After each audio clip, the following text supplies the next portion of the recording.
For those of you who are wondering who I am, I'm Dr. April Foreman. I'm on the executive board of the American Association of Suicidology, and some of you might remember from the good old days, one of the OG hosts of the Suicide Prevention and Social Media Chat. I'm really, I feel very fortunate to have some folks here with us today in this live stream to talk about some a sort of a quickly developing news item and current event in the field of suicidology and directly at the intersection of social media, technology, and suicide prevention that I think bears much more discussion than what it's getting, and I think elevated discussion. I'm here with three fantastic colleagues, and I'm going to sort of go around the horn for folks to tell a little bit about themselves. But I want to start with one of my ride or dies for suicide prevention and social media conversations, Dr. Bart Andrews. Say hello to the people. Good afternoon, everyone. Thank you, April. It is a treat to be here with these experts. I love the fact that we get to talk about this. So just a little bit about me, Dr. Bart Andrews. I'm the Chief Clinical Officer at a groovy little crisis agency in St. Louis, Missouri called Behavioral Health Response, or BHR, which is a lot easier to say. And just looking forward to having a great conversation. I think that we need to have open conversations about suicide and about websites like this and what they mean and what they don't mean. So thanks for including me. And then another person that we know from our SPSM days, Scott MacLeod. Say hello. Hi, everybody. Hi, April. Thanks for having me here. So I'm really here with my journalism experience. I was a Time Magazine correspondent and bureau chief for 25 years. Our daughter, Sophie, died by suicide in 2016. My wife and I created the Sophie Fund to be an advocacy organization for mental health and suicide prevention with an accent on young people in the Ithaca, New York community, where you may know we have three colleges there, three very big universities. So about half the population are college students. And then, our work, my work in suicide prevention, et cetera, is really focused on Ithaca. But as a journalist, I did become very concerned about, and enlightened, actually, I should say, about the issues around mental health, reporting on mental health and suicide. And so I've joined the effort at Stanford University. There's a mental health and media initiative that is looking at ways that we can improve narratives, not only in the news media, but the entertainment world and social media. And sort of new to my conversation, a name I'd seen a lot, but had not got to interact with really before this. Victor Schwartz, say hello and introduce yourself. Hi, April, and hi, everybody. It's a pleasure to be here with you today. Just to start, I'm working with Scott and the rest of the group at Stanford on that media and mental health project. I'm a psychiatrist, been focused primarily on suicide prevention and mental health in higher ed for about the last 30 years or so of my career. At a number of counseling services, was a dean of students at a university, was the medical director at the JED Foundation for a number of years. Continue to be affiliated with NYU and City University schools of medicine as faculty. And again, as Scott mentioned, working with Scott and the rest of the group on that media and mental health project out of Stanford. It's a pleasure to join you today. This is going to be a robust conversation. Even the should we do this meeting ended up sort of taking off. We wish we had filmed that. It was really energized.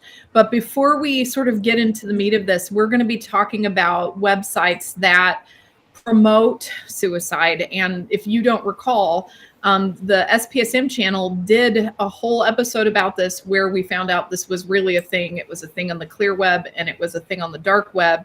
This was several years ago that we did this, and we had as our guest Amanda Towler, and we looked at some of those websites, and our discovery that these websites existed was from a Jack Reacher novel, embarrassingly enough, where people recruited folks who were wanting to die by suicide and victimized them And that was really the plot of the novel.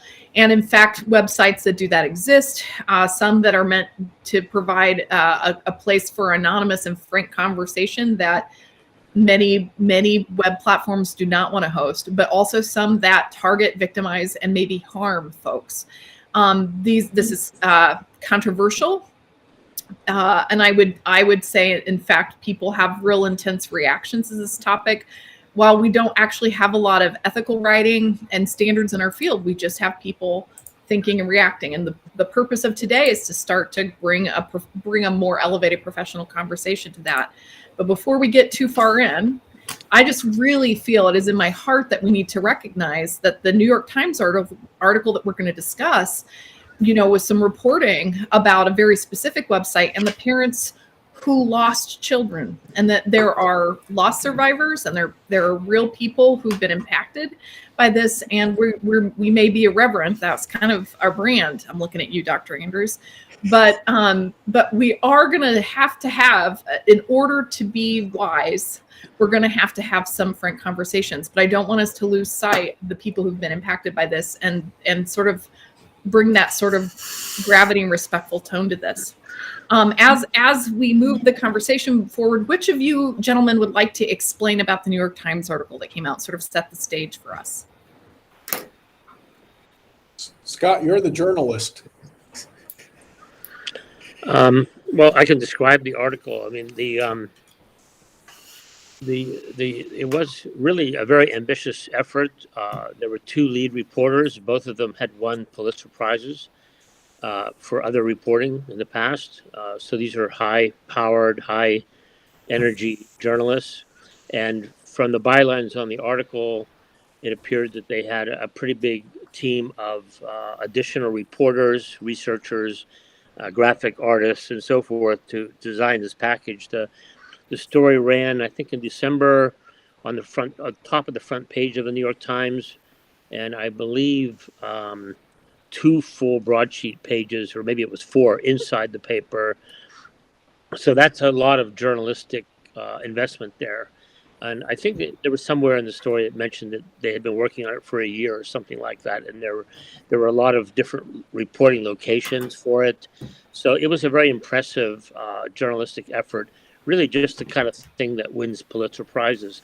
And the article really uncovered or exposed, let's say, or revealed, maybe other people knew about it, but it really shined a spotlight on this particular website and the happenings on that website, and the fact that there were people going onto that website that were getting information about how to kill themselves.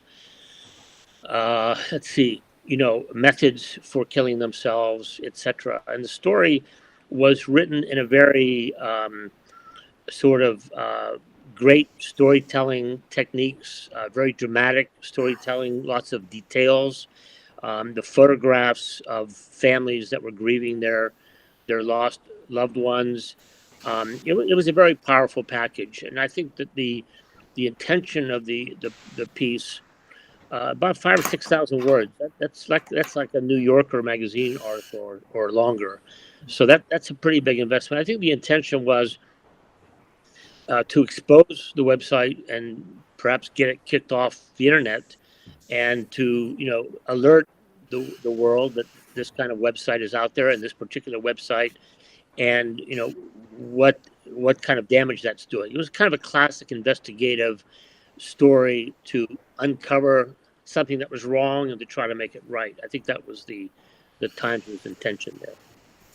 And that article covered just a couple details, that there were these websites that they were recommending means. It listed what the website was.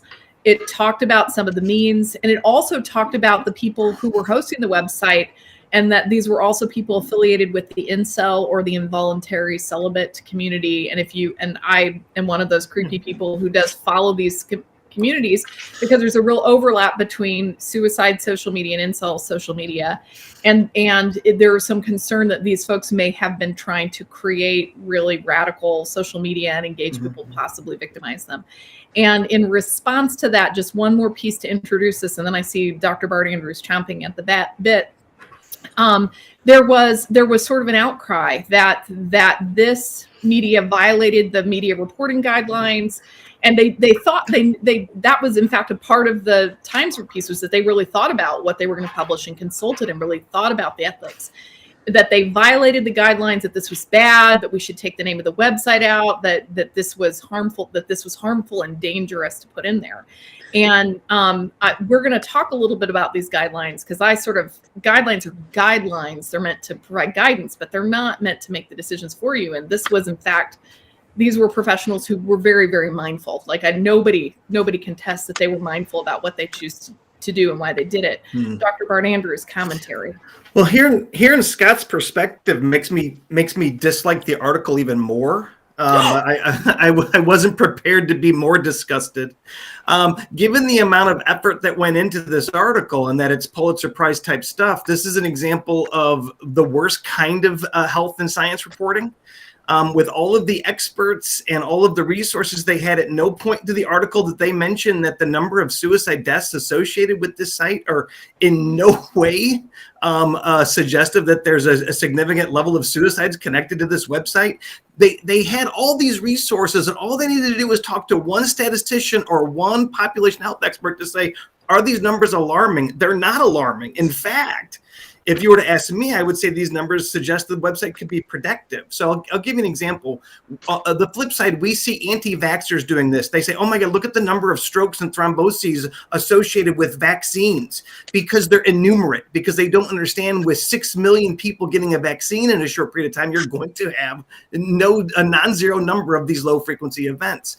When you look at this website, and this, I think they knew this, and I think that this is the real challenge with the media, is they sensationalized this website. They knew that the data didn't support the accusations they were making. There's no way this many people could miss this.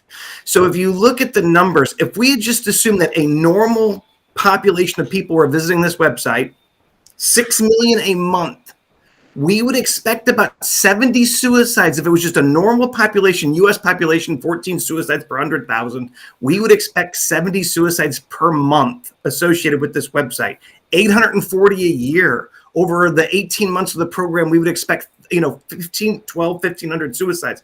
That's assuming a normal risk population. As you can imagine, people who are likely to frequent a pro-suicide website are probably going to be a higher risk population than the general public. So I would say the risk level is anywhere from 2 to 5 times higher than that. Yet the number of suicides and goodbye letters is incredibly small. At no point in the article did the author say, oh, by the way, we really can't make these statements about how dangerous this website is because the data doesn't support this. It's certainly concerning. The content's concerning. Experts say this is concerning. But when we look at the data, this data doesn't suggest any increased risk of any kind. In fact, it suggests the exact opposite. Not mentioned once in the whole story. So this is an increasing problem with scientific reporting. The context and the framing leaves out important bits to shape a narrative. They wanted people scared about this website. They wanted people morally outraged about this website, and they if they would have actually followed through with the science of it, they would have had to say something, well, we don't really know if this website increases people's risk or not, and that's the only conclusion that you can make from a scientific standpoint. We don't really know, right? I've got my own feelings about that. So Victor, it looks like you want to chime in on that, so please. But I don't want to pass up what you said before we transition to Victor, which was that a lot of conversation was made about the reporting guideline adherence. And what bothers me, or what I'm struggling with, is that we didn't hear more conversation like what Dr. Andrews said, just a hue and cry about reporting guidelines adherence, which to me is hard to wrap my head around. Vic. Well, so a couple points about Bart's comments, which just to maybe expand on some of these thoughts. One, I think the numbers are very, very difficult to establish because it's not always so easy to establish an association. I mean, if a young person dies by suicide, we don't know unless they've left some kind of specific evidence whether that person might or might not have visited one of these sites or or been involved in one of these sites. So the numbers are really tricky to interpret and very challenging to interpret. So we need to be careful. We need to be skeptical about our skepticism or cynical about our cynicism, and just, it's very, very tough to get that. The other thing that is, I think, a real challenge is crucial to this, which is, and Scott alluded to this, that journalists are storytellers, and they're trying to tell compelling, dramatic stories because that's their trade, and they're trying to get attention to their stories because that's what their work is, and the newspaper's trying to get clicks. So they have an incentive for telling the story in the most dramatic way possible. Ironically, if you look at the guidelines, what the guidelines are trying to do is to de-dramatize and de-excite the stories. That we're trying to block the potential for identification of the reader with the characters in the story, with the events in the story. That's why we're trying not to give too many details or specifics or things like that. So there's this inherent tension. Their goal is to tell an exciting, dramatic story, while we want them to be writing more like a scientific paper that's going to be carefully researched and, very, very even-handed. And by the way, the third problem with that dramatic telling of the story, and I think it comes through in your comments, Bart, is underappreciated social norming problem. And this is actually why we say it's not helpful to talk about the epidemic or the crisis in suicides. But Maddie Gould has done this. It was published in 2019 with her group, that particularly with young people, the more common they believe suicidal behaviors are, the more likely they are to attempt suicide. So when these things are described in a way that's not really creating a clear kind of mathematical context and structure, that actually in and of itself may be increasing risk. So their reporting was sort of, doing a little bit of, and again, totally well-intentioned and inadvertently, but creating the hysteria about it is precisely what we don't want to be doing, even though that might push the policy work in the direction they want it to go. I think that it's, I was surprised that websites like this existed, and I was reading a work of fiction, and this was several years ago, and my reaction was, how true is this? And I found someone, Amanda Towler, who is one of two people who's behind Hyperion Gray, and they'd found a way to really do search in the dark web, which is a really challenging thing to do. And she helped me find and explore these websites. But what was interesting to me, it was the fixation on the single website, and the idea is if the New York Times talks about it, it'll drive a lot of traffic to the website. But there was sort of a if you ever played the game Mousetrap, where all the little things connect for like a Rube Goldberg machine, and then suddenly something would happen and it would be dangerous. And I thought, well, what a missed opportunity that we're talking about also about, can we ban the one website? And I'm like, I don't think everybody got the message about, we're talking about one place. This is sort of all over. And what is this about, and how should we understand that? And I don't think that came through in the story either. Scott, I see you reacting. What are your thoughts? Yeah, I'd like to emphasize or reinforce Vic's point about the nature of the journalistic enterprise and how that comes into conflict in the case of suicide prevention. I mean, it's the job of journalists, and I've been there. I've written stories. Your goal is to vacuum up as much detail and narrative information and quotes and scoops and everything else, and package that into a fantastic narrative that grabs people's attention, that makes them think, hold onto that story. We're storytellers, basically, and that the best journalism is doing that. But unfortunately, when you apply those techniques to the topic of suicide, it's in conflict with best practices that they're intended to keep readers and the public safe from mental health crises and spirals. So that's the problem that we have. And I think that the guidelines, when they were created, were intended to kind of, have a meeting of minds about this. I wouldn't even call it a compromise, but to educate journalists to understand that, this is one of those areas where you need to think twice about doing no harm in your reporting. That's one of our ethics as journalists.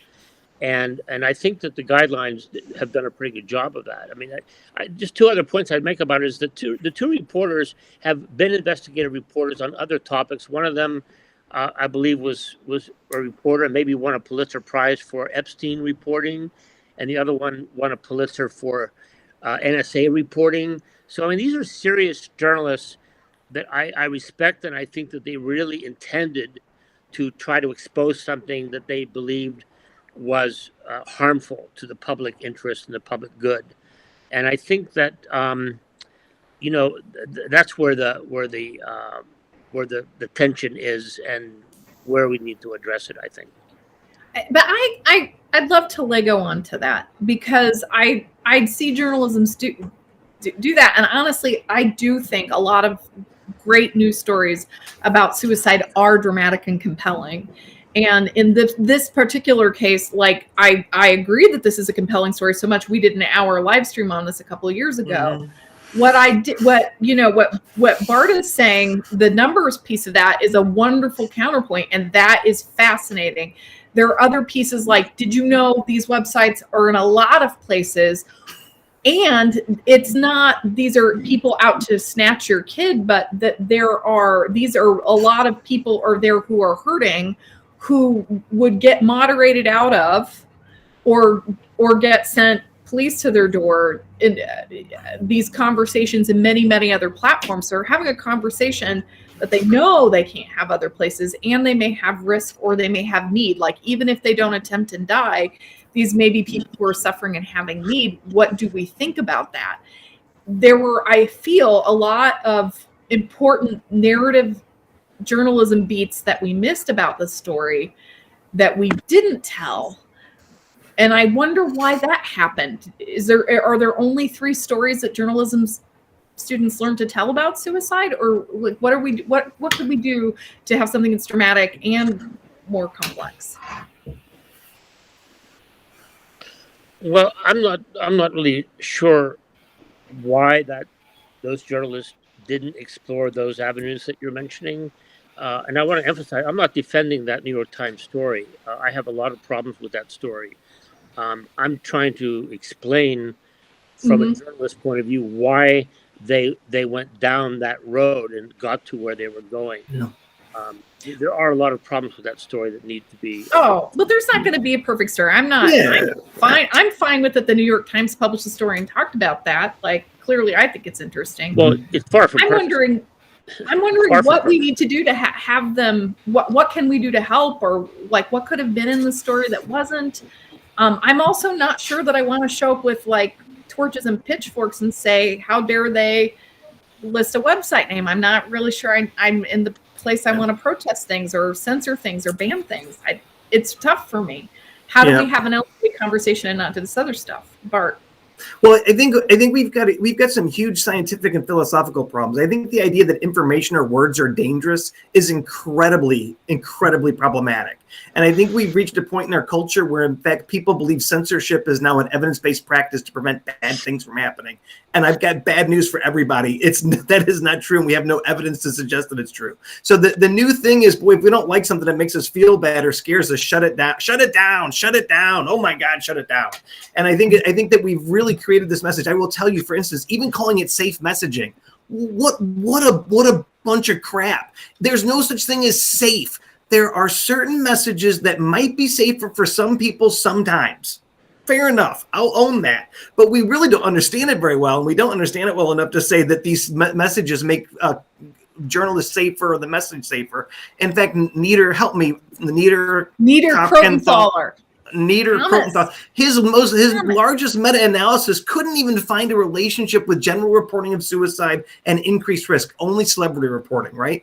The data that safe messaging is based on is old mass media, when everybody got their news from a couple of newspapers and a couple of TV stations. You can no longer separate media from the social media milieu that it occurs in. So is 13 Reasons Why dangerous? Hard to know. Is it the conversation around 13 Reasons Why? Hard to know. That we've made these very hard factual statements about safe reporting that are substantially and factually untrue. You cannot make them, and it's created. I was literally on a statewide meeting where people from a group were saying, "Oh, we have to watch out. Some of these reporters are dangerous." No, they're not. Nobody who's reporting on something is dangerous, right? You may not like it. It may make you uncomfortable, but it's not dangerous. So I think that we've done a lot of things to ourselves for safety. And what if I told you that all this trying to keep us safe all the time makes us less safe? Which is what I actually believe. So to Victor's point, and to chime on what Scott's talking about, my bigger concern about these sorts of things is not the details. It's telling people that you're more at risk if you watch 13 Reasons Why, you're more at risk if you go to these websites, and you're more people are killing themselves if they read this. That literally creates a norming expectation that this is a more common and more acceptable thing than it really is, right? I'm not concerned about the New York Times article not following the safe message guidelines. In fact, that was probably the most compelling thing about the story. I am concerned that we've entered a day and age when this is common in media, way too common, where the narrative is more important than the facts. That's one thing that I'm getting increasingly worried about. It occurs at every level where people are not good at staying within the bounds of facts. Two, that this idea that some messaging is safe and some isn't. This is utter nonsense. It's not scientifically backed up, but we've created this language, which then creates all these problems. So here you have people worked up about a New York Times article violating the safety standards and not all worked up about the misrepresentation of data in a really, really unhelpful way. That's well, and to be clear, and then I want to hand this off to Victor. This New York Times article has got real legislative playtime about what do we do about this one website, and legislative and playtime about what do we do about this recommended means that's sold on Amazon. So I mean, it has created some social and regulatory influence and didn't include a bunch of information. Victor, your head was just nodding so hard. You got to take it away. Well, again, a couple of points. One is, the problem, and I was, very involved in the whole 13 Reasons Why incident. And it's so fascinating that there have been reports subsequent to that about it having both a malignant and a benign effect on the mental health of young people. But maybe we need to come to terms with the fact that both of those things can be true. I mean, I can have a peanut butter sandwich after we're done, and it's pretty healthy for me. And it might kill some small percentage of people who might have that sandwich because of a particular vulnerability they have. The challenge that we have in suicide prevention is we don't have a skin test to figure out who's going to be at risk from consuming a particular piece of media. So there's a great deal more uncertainty, but it's absolutely possible that a single thing could be very, very helpful. And it's possible this was true of 13 Reasons Why, that for the bulk of young people seeing it, or bulk of viewers, it actually opened up conversations and helped them think through things. And for some small percentage of people, it had a really problematic and potentially lethal effect. Those things are very hard to balance. And that's where the policy questions of, do we outlaw any students in a school from bringing a peanut butter sandwich because there might be a kid across the room who might be allergic to it? And those are complicated policy issues that we're not going to solve here. Where you get into interesting decisions are, I think, in the follow-up article to this one, there was discussion about, Amazon search algorithms. And, is it possible for us to be smarter about, not creating algorithms that led people further down the rabbit hole of searching for means for self-harm if they search for the means that was talked about on this website? And I think that was what was happening, is that when people were starting to search for this particular chemical, they were being essentially sent other things that were, that were taking them to other dangerous places. And, those things are probably adjustable with a little bit of thought and effort. If only we funded some science about that. And that's going to be my point, which is, and then I'm going to hand this off to Scott. Like, Victor, you make all these compelling points about we don't know, but it could be. Well, the way that you answer questions is that you do research, and you have to pay for that, and you have to get that programmatically happening. I saw way more people up in arms about do you share the name of the website than have we ensured that there is funding and there is a strong research and public health effort to answer these questions and make smart choices. Are we just going to get real upset about guidelines written, what, a decade ago, 15 years ago, for media the way it looked 15 years ago? It's sort of mind-boggling. You know, Victor, you're talking about algorithms. I like to think about algorithms and suicide really a lot. And I've spoken to teams at Google about it. Like, I was hello, I'm the suicidologist here to talk with you about what's happening on your search engine. And they brought a team of engineers for 2 days, and I was like, let me explain. Like, and I mean, I'm lovely and very smart, but I want you to think about Dr. Foreman in a hotel meeting the Google team for 2 days to explain suicide, because that's the state of the knowledge sharing and what science, knowledge sharing, public health, and writing and development we need to have around this topic. To make big pronouncements when we've not put infrastructure in place, to me, seems bananas. Scott. Yeah, and just one quick response. Go for it, Victor. Unfortunately, sometimes it feels like we do policy the way, we do some of this reporting, which is we respond to a very, very specific, narrow issue or point rather than kind of taking a careful and wide lens look at a very, very complicated issue. It would be great, and I think, compelling for legislators to say, oh, we shut those guys down, they're terrible people. But that's not really going to address the fundamental problem. We need data and we need policy that's going to address the broader, deeper issues here. Scott. Thank you, April. I wanted to just, this is sort of not on the topic, but just in the context of my remarks, I wanted to just say that, and this is perhaps my perspective as a loss survivor as well, that my approach to suicide prevention is to take no prisoners. I want to save every life out there. I know that we could have prevented Sophie's death. I believe from what I've read about the research that suicide is preventable. Not in every single case, every time for history or eternity, but we can save lives. The Sophie Fund is very active. Currently, we're doing another effort at this initiative to bring the zero suicide model to our healthcare providers in the county of Tompkins, where Ithaca is located. We believe that zero suicide model can tighten up the nets that we are losing people in Tompkins County. And so when I look at, the reporting guidelines, I'm looking at that from the point of view is I don't want the media to do anything to cause harm. If an article is going to do 10 times good, but 1 part harm, I don't want to cause that harm.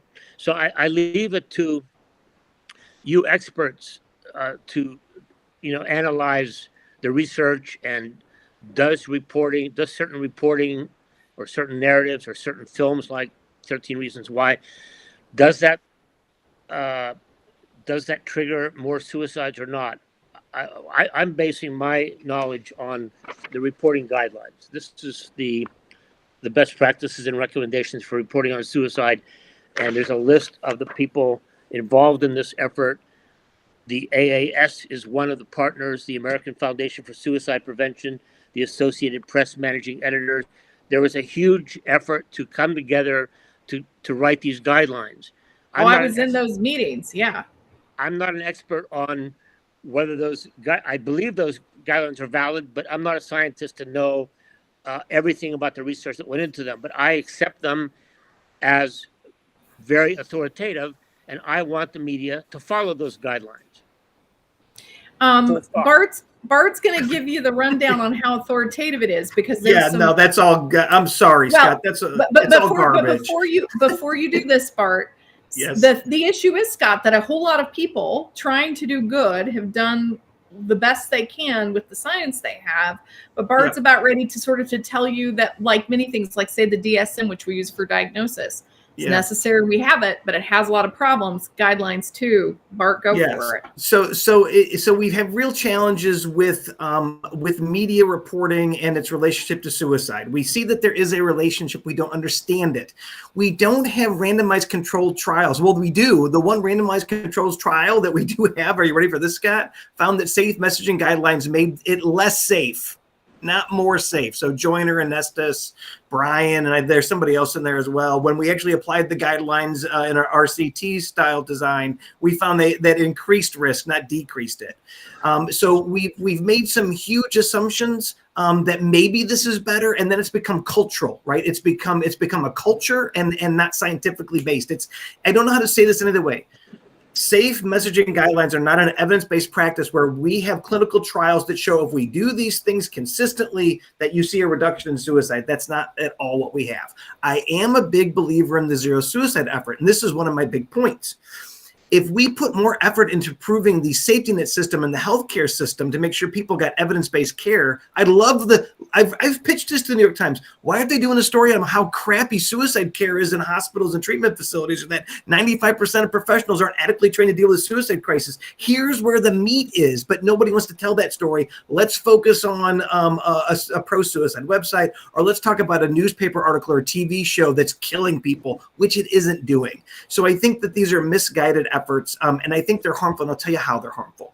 One, many schools following a suicide go into a lockdown phase where they don't want anybody talking about it because they believe that it's contagious, that if we let people talk about this, that more people will die because of it. So we actually end up doing lots of wacky things that aren't evidence-based because people think that talking about suicide makes people contagious with suicide and they're more likely to kill themselves. We see these guidelines being applied to individual speakers. They are originally created for mass media, large corporate, right? And we literally see people telling individuals, you can't tell your suicide story with your means, you're dangerous. So there's lots of damage. So it's the unintended consequences. This is really important. I love to do everything that I can to prevent suicide as well, but we need to be guided by evidence. I believe civil and voluntary detention and the way we use it probably actually kills more people than it saves, but we're not talking about this, right? In fact, when we interview this is one of my favorite things. You wouldn't know this from watching the media. 70% of the suicides in the United States of America are white males. 70%. When we survey that group to find out what keeps them from getting help, why they don't even reach out for help, they're afraid of being locked up against their will. And is it a valid concern? Oh my God, it's an incredibly valid concern. Let's do a story on this, right? So it's interesting to me that the guidelines really are suggestions. They feel right to people, right? This feels right.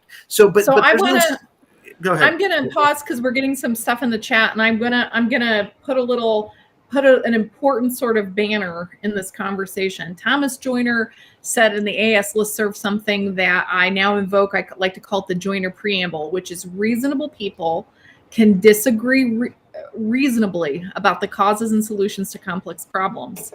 And so what you're about ready to hear is that there are some reasonable experts having reasonable disagreement. We have folks saying, can we do the citations? Caitlin, I believe our moderator put some links to things like dangerous words, and that is like Craig Bryan, Mike Anessis, Thomas Joyner. These are some of the best researchers in our field. You can also find research from Thomas Nieder Krotenthaler, who has a wonderful lab in Vienna. You should totally go if you can, and has some of the best research in our field about people telling their own stories. Even inpatient, having folks who've survived a suicide attempt graphically discuss the survival of that with another person who's inpatient, and that decreasing risk and promoting health. Like it's a more complicated relationship than we have. We also have someone say, were these guidelines not, in all capitals, informed by over 100 research projects from around the globe? I would love to tell you that these 100 research projects were these well-designed clinical trials. Dangerous words, which didn't have this finding, and what Thomas Nieder Krotenthaler has done, which doesn't have these findings, are actually incredibly well-designed studies. There are some research articles written, from what we know about how you conduct good science, all of us agree it is in fact very challenging, and Victor's going to comment on that. The science is 100 articles isn't 100 clinical trial findings. Victor. So I think we need to acknowledge that public health research, particularly with low incidence events, is extraordinarily challenging and unfortunately extraordinarily expensive. So we have arguments going in both directions, and we have also a public interest in knowing about these things. I would argue that the best approach might be a kind of harm reduction approach.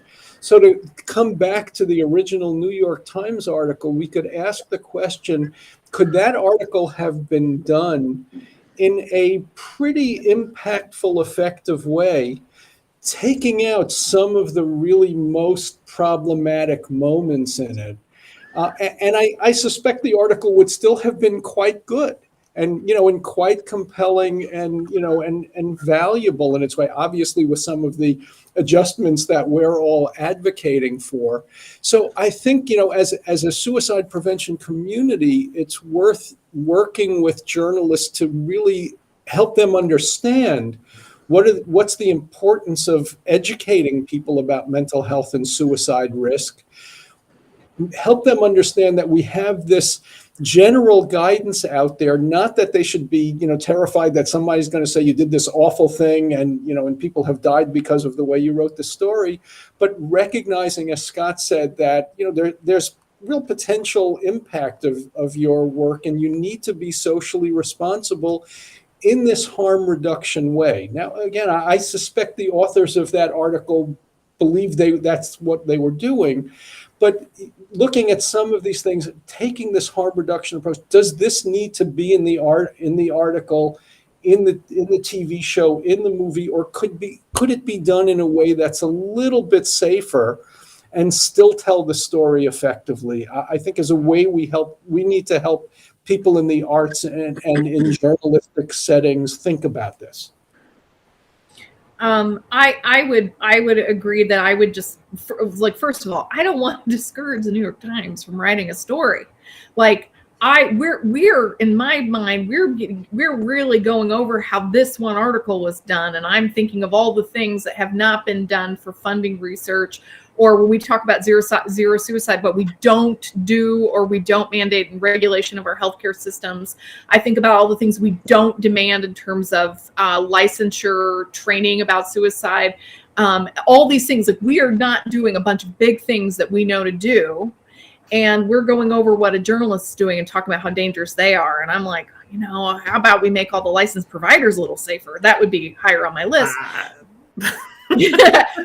but we're also talking about these very, very generalized guidelines done when media was not nearly as media meant a much narrower set of things, and the people who produced media were a narrow set of people who had professional guilds and sort of this one. And now media is it okay for Joe Rogan to say things or not? And I know I said it, but I'm going to say it. I think we have M who's on here saying, do we have safe reporting guidelines? Do we have some that cater to each audience? And I'm like, that's a lot of science we need to start doing if we're going to start doing that. And I don't know how to do that. In my mind, that's a lot of attention on reporting and media guidelines. And I'm not saying don't do it if we think we can get the science across the finish line, but there's this other stuff. Bart. Yeah, God, I gotta say the idea of we need safer art. Everybody, art should be safe. Everybody, we don't want art to be edgy or transgressive. It should be loving and warm and safe. I think we've gotten journalism art. Well, journalism journalism has an artistic component. I think that for me, I am so opposed to this whole idea of censoring and telling people how they do things. What if instead we focused on building more resilient communities and people? What if in fact we worked on, hey, you're going to get traumatized. You're going to come into content that is stressful and harmful. What are you going to do about it? How do you respond to it? I think that, and just like when I was part of this documentary with this cult leader, and it's your fault I was in that, April. This idea, we get upset. Teal Swan. Google Teal Swan. This will be really unsafe for everybody. Google Teal Swan. Well, YouTube censor her, and if you want to see some really creepy media, there's a place to go. Here's what's funny: her suicide prevention YouTube video is one of the best suicide prevention videos I ever saw, and they pulled it. So That's because she does a lot of nude pictures, Bart. So to me, the focus is in the wrong place. We should be focusing on helping our community be more resilient instead of trying to make the world so safe for them that they're never harmed, because that's not the way the world's ever going to be. The world is a harmful place. It's going to continue to be a harmful place. And if we act like we can make everything perfectly safe, it's going to increase the harmfulness of the stuff around us. Can I push back on that? Yeah, go for it, Scott. Push. Look, I'm not the psychologist here. I know nothing about your business, but I do know that resilience is great. Let's talk about resilience. Not everybody can be resilient. Not everybody is resilient.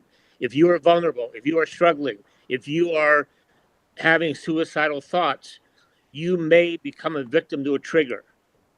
Resiliency can go out the window for that person. So I want to save these people from dying.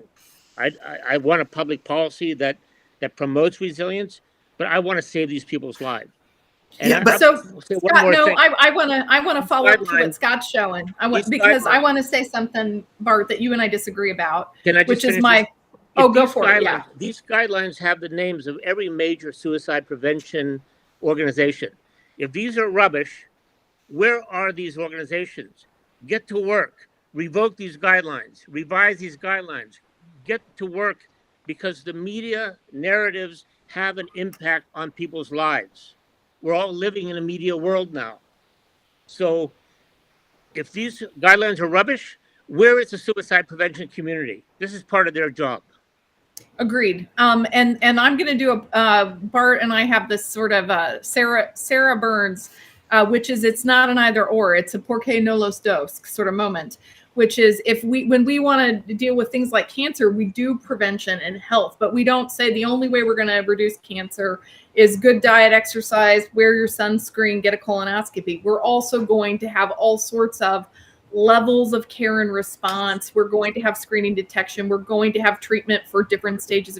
We're going to have the whole range. I see suicidologists say, I don't like this. I think we're better off to do that. I'm like, why are we picking and choosing? Why are we not asking for the resources to do the full thing? Well, I think one of the things, to Scott's point, the idea that people are pushed into suicide by one article they read or one statement that's made, I'm sorry, the research doesn't support that in any meaningful way. And I think that's problematic to suggest that. I think that's harmful. Now, aside from that, I think the thing that's fascinating about all these agencies that are so quick to give guidelines to media providers, don't even mandate suicide prevention training among their own folks, among their own agencies. Suicide prevention training is not mandatory in most graduate programs. It's not mandatory in most states. You do not have to demonstrate competence in suicide prevention. Hospitals are not forced to do evidence-based care for suicide. So if you want to talk about where we need to get our experts involved, the media is the last of my concerns. Even if I buy that media is dangerous, when you look at the odds ratios of the contribution to suicide deaths, it's a tiny, tiny, tiny, tiny, tiny little amount, right? Whereas people who are doing suicide prevention work every day, the healthcare system coming in contact with people, those are the groups we should be targeting. That's where our energy should be, not on the media. That's my 2 cents. So I'm not going to push back, but Scott's making a point that I believe actually directly deserves to be addressed relative to these reporting guidelines. Like I said, we're way tougher on reporting guidelines than we are in state licensure guidelines by some ridiculous amount, by the way. But Scott, you made this point of, but everybody's name is on here. If everybody's name is on here and they don't have a good foundation, what's going on? And I think that deserves some conversation, because like was in the Action Alliance meetings, we're like, we're going to finish these reporting guidelines. Now we're going to publicize them. I think I was in an AS presentation, like, I was one of the people debuting the guidelines. I don't know that it's rubbish to have guidelines. I think it's rubbish to overgeneralize them. I think it's rubbish to overstate the science that they're founded on. I think it is rubbish to not request more science. But like for Vic and for Bart, why would all these organizations put their names on this and advertise this and request we adhere to this if the science is the way it is? Victor and Bart, why is that? Well, I think it's the best information we have now. What we, it's funny. I think was it April? You mentioned the DSM, or maybe Bart. Nobody reads the introductions to the DSM, which talk about how, nebulous and flimsy much of the support is, and how you need to look at this in the proper context. I think the problem is looking at this as sort of orthodox doctrine, and looking at each of the details of this. I mean, these are the best guesses coming out of phenomena that were observed and that we presume to have some basis to them. So, the reason these things are out there is because I think, as Scott said, we are more and more in a kind of media-driven society. So there is attention to this. It's also much easier to look at the failings of journalism than our own industries and professions, in terms of, as Bart said, in terms of training, in terms of training licensure and state licensure kinds of expectations and demands. But clearly media, as we've seen in the last number of years, has had just an absolutely extraordinary impact. Even in terms of, kind of to the level of propaganda. So we know that people can be influenced in significant ways, particularly people who are vulnerable. And when you're talking about large, massive numbers of potentially vulnerable people ingesting this media, some are going to be affected. And the question is, how much risk and damage are we willing to tolerate? And again, these are very, very complicated social and policy questions that I don't think any of us are going to be in a position to answer. But it really does go back to that peanut question of, do we outlaw peanuts on planes? Do we say nobody can bring peanut butter for lunch because there could be somebody, or is it the responsibility of the vulnerable people to get the help and let the system know that they need to have some kind of special accommodation? This is tough stuff. Yeah, and I want to, Bart, before we move too fast, I want to make sure if you can wrap this in 1 or 2 minutes. We've got several comments to address before we wrap. Yeah, so I think everybody, that to Victor's point, complaining about media and pushing out some guidelines that really aren't even followed that well in the first place is easy, isn't it? Doing the suicide prevention, cultural change is hard work. And I think that one of the reasons that people love to complain about the media, it's the crack cocaine of suicide prevention. It feels good, it's over quick, and it doesn't require any commitment or any change, right? And I think that's a real problem. There's lots of things that we can do that we know we have evidence behind that are incredibly effective at reducing suicide, and we don't do those things. I don't think we have any evidence that changing the way media covers it. And if you wanted my honest opinion about media and covered suicide, I'd like the way they I wish they covered it the way they covered heart attacks, which is almost never. Right? It's a healthcare event. We almost never are covering somebody's heart attack, right? So I think that I'd prefer they just hardly cover it at all. And when they do, that they do so respectfully. That'd be my 2 cents. I don't think that's dangerous. I just think there's respectful ways to cover the topic and ways that aren't respectful. Sarah Price I'm going to run us through some comments, Bart. And I loved how you didn't breathe and went really fast and did that in 60 seconds. So Sarah Price, where would we be able to locate the research that does exist regarding the statistic that shows that the website isn't impacting rates at the speculated amount? Bart, can you tell Sarah where to go double check? Yeah, if you just go to any of the data on the U.S. suicide rate, you can go to AFSP, you can go to AAS, you can go to SAVE. There's the data for 2020. It will report the rates of suicide in the United States of America, and then it's just some simple math from there. For instance, you would expect any website that had 6 million viewers in a month, we would expect among 6 million viewers in a month, just by chance in the United States of America, to have about 70 suicides. So it's just basic math, right? And so there's just some number crunching. And I think that of all the things I was critical of the story, that just stood out to me, that they didn't even do some basic fact checking on the numbers they were reporting. So Sarah, you can always get in touch with us. You can always find Dr. Bart Andrews on Twitter. Believe me, he'll go 10 rounds with you if you want to share links. And then, and I think that Vic, you may be able to speak to this. Zero suicide is one aspect of prevention. Is there any research showing that a combination of multiple approaches can impact a community or make a public health difference? like communities that do a lot of QPR, Hope Squad, Zero Suicide, and can they drive down a rate in a community? Right. So the research that really demonstrated this nicely was the U.S. Air Force work in the 1990s that was done that really looked at the impact of multiple efforts at the same time. I mean, it's essentially the JED Foundation adapted that model into higher ed, but the group, Carrie Knox and her group, really looked at the U.S. Air Force model, and it had a measurable impact on rates of suicide among service members. This was during the 1990s, pre-war. And if you look, the CDC a couple years ago put out a really excellent report on suicide prevention in communities that pulls together a lot of the data. And if it's not hard to track down, and you can find a lot of the research information in the CDC's position paper, that white paper that they put out. Thank you so much. And Victor, if people wanted to talk with you about that, where would they find you? They can find me at victorschwartzmd@gmail.com. That's the easiest one. victorschwartzmd@gmail.com. So if you want to follow up, I think this is where I want us to go out. I started us this way, and I hopefully my fellow colleagues here can tell you this is really in my heart. We have Jan Williams Tribble, who was a survivor. She's a loss survivor. Her son took his life following interaction with this website. And I think while we can talk about the problematic parts of all of this, let's not forget there are real people who are touched. Scott, I don't know if you are in the feed or not on the public comments where she's commenting. She said her teen son accessed the website and used the method listed there. All the other articles on this website were sugar-coated. She said there were no warnings, no mental health issues that she noticed. I would tell you that the idea that there are always noticeable warning signs, that's a problematic idea, and I believe you. She said no health issues noticed, just a pandemic that delayed his plans, and she really wants help shutting the websites down, and she doesn't know why she's not getting help from like AFSP or federal regulations to shut these sites down. Scott, I wonder if you had a chance to speak to Jan, what would you want to say to her?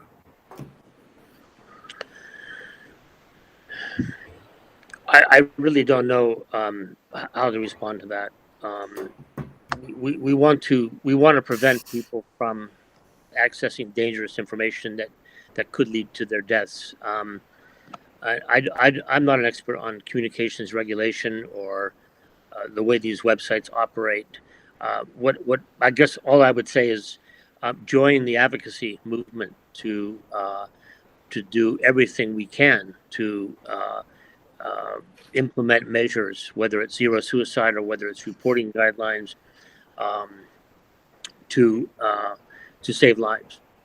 I would just want to make one more point that kind of supports a point that Bart made, which is I accept the guidelines because of the names behind them and the research that they say is behind these guidelines.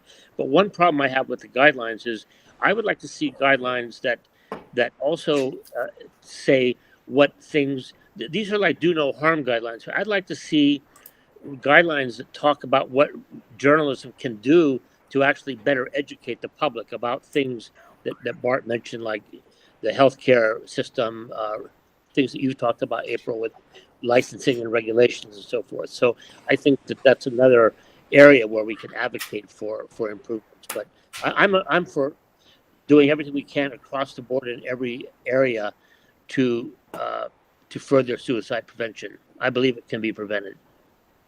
And Jan, I would tell you, as someone who has been interested in these kinds of websites for several years now, both on the clear web, the regular web, where this website is, and on the dark web, where you can see plenty of this, that I don't know that shutting it down is, even if you believe that we should do it, I don't know that is technically and logistically feasible. But I do know that there's probably a more complex conversation about leave them open rather than just leave them open or shut them down. That in fact, these might be great sites where we might be able to do outreach or find people who are hurting. And have we thought about a broader, more creative range of things that we could do to support people who are hurting?